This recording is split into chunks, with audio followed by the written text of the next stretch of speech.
Welcome to Hi-Inno. இன்னைக்கு பருப்பு உருண்டை குழம்பு எப்படி செய்யறதுன்னு பார்க்கலாம். அதுக்கு முன்னாடி சேனலை சப்ஸ்கிரைப் பண்ணாதவங்க சப்ஸ்கிரைப் பண்ணிடுங்க. பக்கத்தில் இருக்கிற பெல் பட்டனையும் ப்ரெஸ் பண்ணிடுங்க. உருண்டை குழம்பு செய்யறதுக்கு ஃபர்ஸ்ட் அந்த பருப்பு உருண்டை எப்படி செய்யறதுங்கிறத பார்க்கலாம். இன்னைக்கு 200 கிராம் கடலைப்பருப்பை 1 மணி நேரம் தண்ணியில் ஊற வச்சு தண்ணியே இல்லாமல் நான் வடிகட்டி வச்சுருக்கேன். உங்களுக்கு தேவைன்னா 100 கிராம் கடலைப்பருப்பு 100 கிராம் துவரம்பருப்பு சேர்த்து அரைச்சிக்கலாம். நான் இன்னைக்கு வெறும் கடலைப்பருப்பு மட்டும் 200 கிராம் எடுத்திருக்கேன். தண்ணியே இல்லாமல் நல்லா ஃபில்டர் பண்ணி வச்சுக்கோங்க. இதை மிக்ஸி ஜாரில் அரைக்கணும். நம்ம ஊற வச்சிருக்கிற கடலைப்பருப்பு,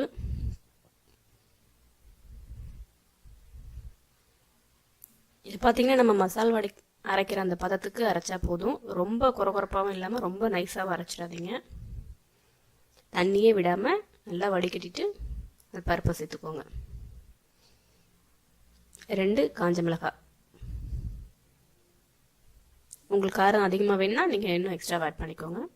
கொஞ்சம் பெருங்காயத்தூள்,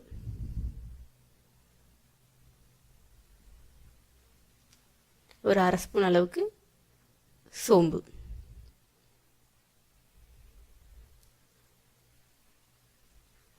இந்த பருப்புக்கு தேவையான உப்பு சேர்த்துக்கோங்க.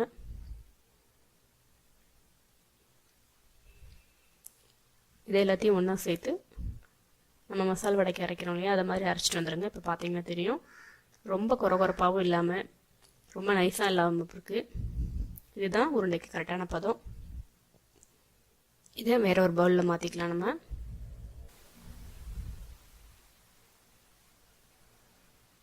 இப்போ ஒரு கப் அளவுக்கு சின்னதாக பொடியாக நறுக்கி வச்சிருக்கிற சின்ன வெங்காயம், கருவேப்பிலை நல்லா பொடியாக கட் பண்ணி போட்டுக்கோங்க. கருவேப்பிலையும் எல்லாத்தையும் சேர்த்து நல்லா மிக்ஸ் பண்ணிக்கோங்க. நல்லா மிக்ஸ் பண்ணிவிட்டு கையால் சின்ன சின்ன உருண்டையாக உங்களுக்கு எந்த சைஸ் வேணுமோ அந்த சைஸ் அளவுக்கு சின்ன சின்ன உருண்டை உருட்டிக்கோங்க. எல்லா உருண்டையும் உருட்டி ஒரு பிளேட்டில் வச்சுக்கோங்க. நம்ம உருண்டை இப்போ ரெடி ஆயிடுச்சு. இதை இட்லி வேக வைக்கிற இட்லி பானையில் வேக வச்சுருங்க. ஒரு 10லேருந்து ஒரு 15 நிமிஷம் வேக வைங்க.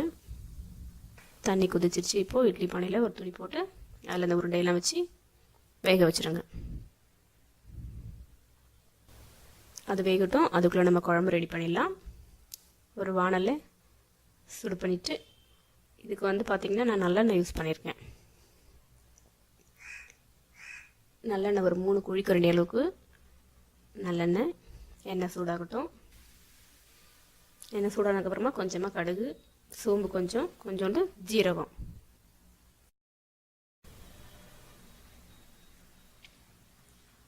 கடுகு நல்லா பொரிஞ்சிச்சு. இப்போது நம்ம பொடியாக கட் பண்ணி வச்சுருக்கிறேன் சின்ன வெங்காயம், ஒரு 20 வெங்காயம் அளவுக்கு நான் கட் பண்ணி வச்சுருக்கேன்.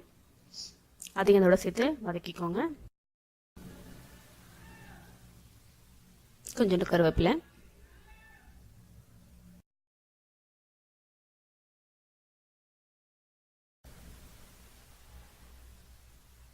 வெங்காயம் நல்லா வதங்கிடுச்சு. இப்போது ஒரு தக்காளி பழம், நல்லா பழுத்த தக்காளி பழம் பொடியாக கட் பண்ணி அதையும் அதோட சேர்த்துக்கோங்க. சேர்த்து நல்லா மிக்ஸ் பண்ணி வதக்கிக்கோங்க. பூண்டு ஒரு 10 பல் அளவுக்கு பூண்டு நசுக்கி வச்சுருக்கேன். அந்த பூண்டையும் போட்டுக்கோங்க.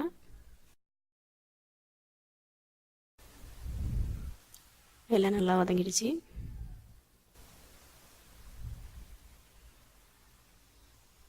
இப்போ இந்த குழம்பு மிளகாத்தூள், நான் அதுக்கு குழம்பு மிளகாத்தூளை யூஸ் பண்ணியிருக்கேன். ஒரு 2 ஸ்பூன் அளவுக்கு குழம்பு மிளகாத்தூள், அதே 2 ஸ்பூன் அளவுக்கு தனியாத்தூள்,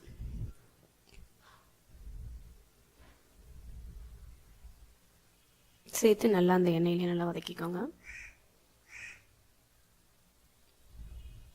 வெங்காயம், தக்காளி, பூண்டு நம்ம சேர்த்து அந்த மசாலா எல்லாம் நல்லா வதங்கட்டும்.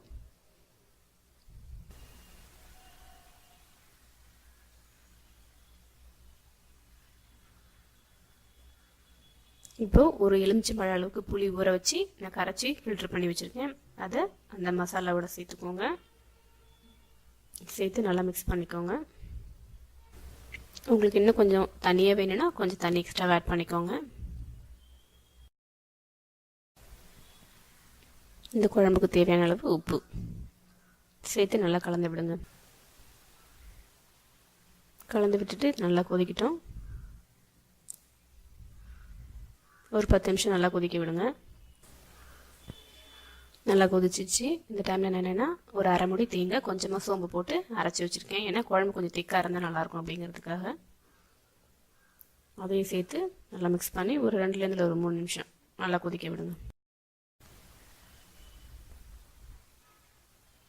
குழம்பு நல்லா அந்த தேங்காயோட சேர்த்து கொதிச்சிச்சு. அதுக்குள்ளே நம்மளோட அந்த உருண்டை ரெடி ஆகிடுச்சு. நம்ம வேக வச்ச அந்த உருண்டையை ஒவ்வொன்றா இந்த குழம்போட சேர்த்துருங்க.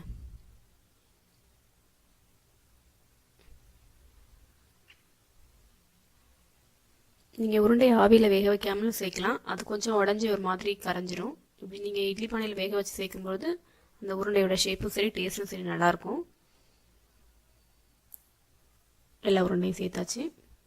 நல்லா மிக்ஸ் பண்ணி விடுங்க. குழம்போட ஒரு 2 நிமிஷம் நல்லா சேர்ந்து கொதிக்கிட்டோம்.